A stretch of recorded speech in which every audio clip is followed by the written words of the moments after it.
Okay, so the chapter number 2. Fern loved Wilbur more than anything. She loved to stroke him, to feed him, to put him to bed.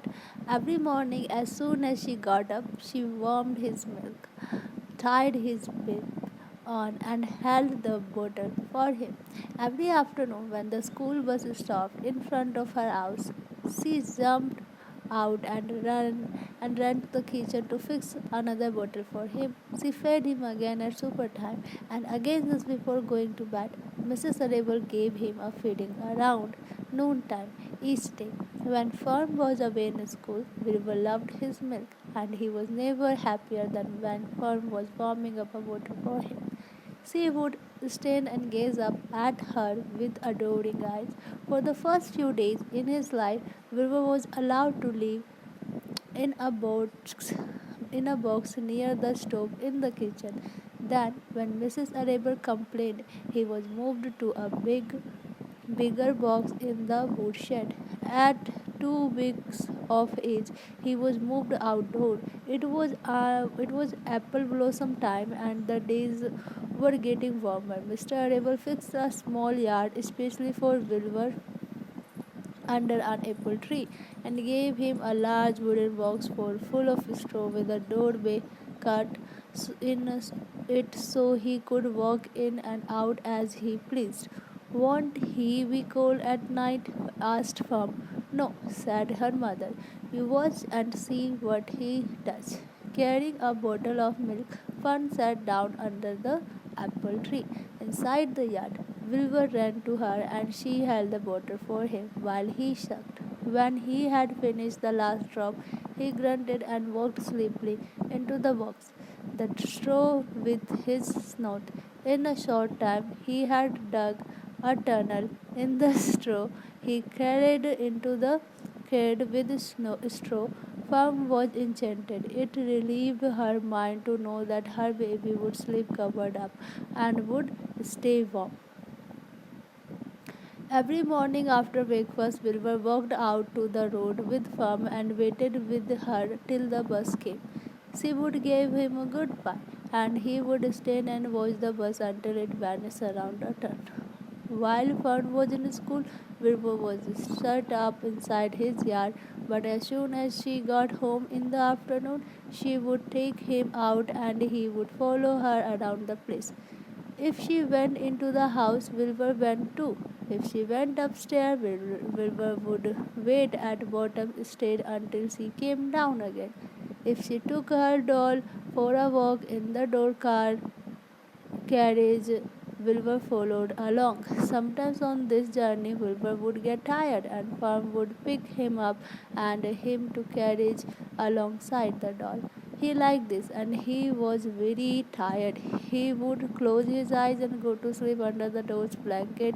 He looked cute when his eyes were closed because his lashes were so long.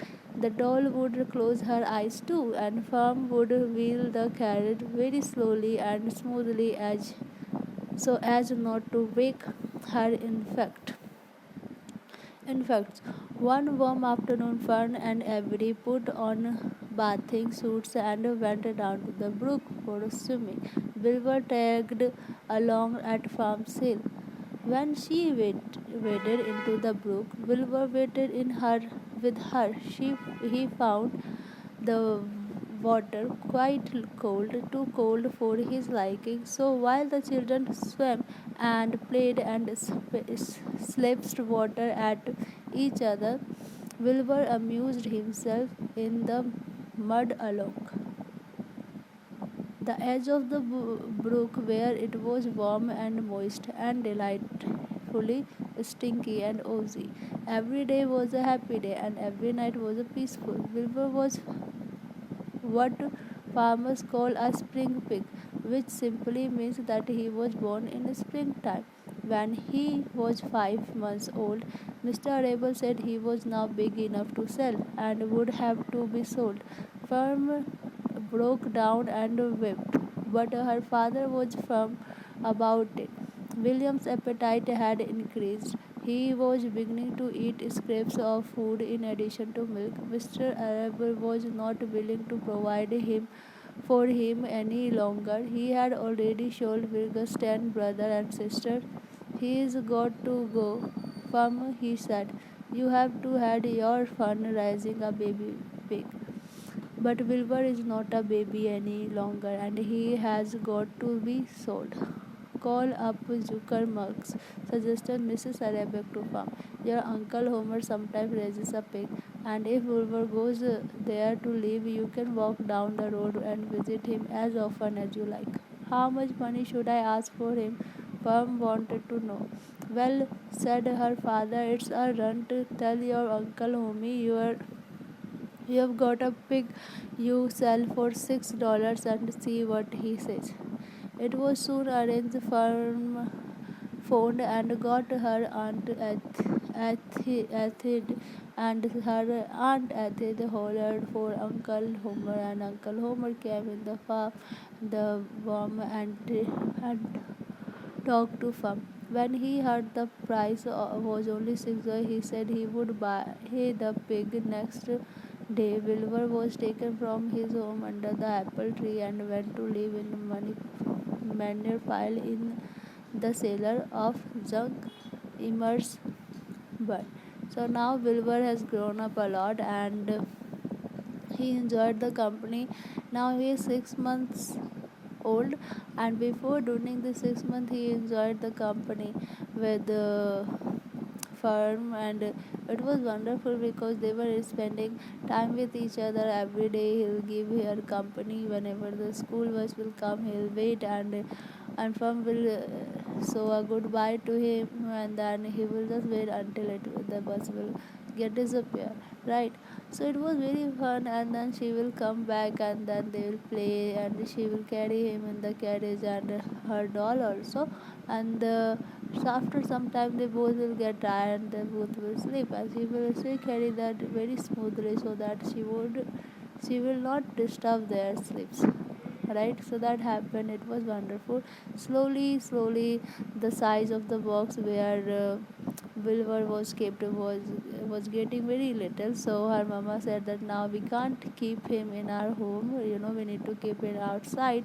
So they did it, and they made a box there, a very big box where Wilbur used to stay. But now he's getting older, right? And he's growing up a lot, so he needs to eat a lot of food. So just because of that, it was not you know that easy for him to for them to feed him up, and that's why they decided that they will sell him, right?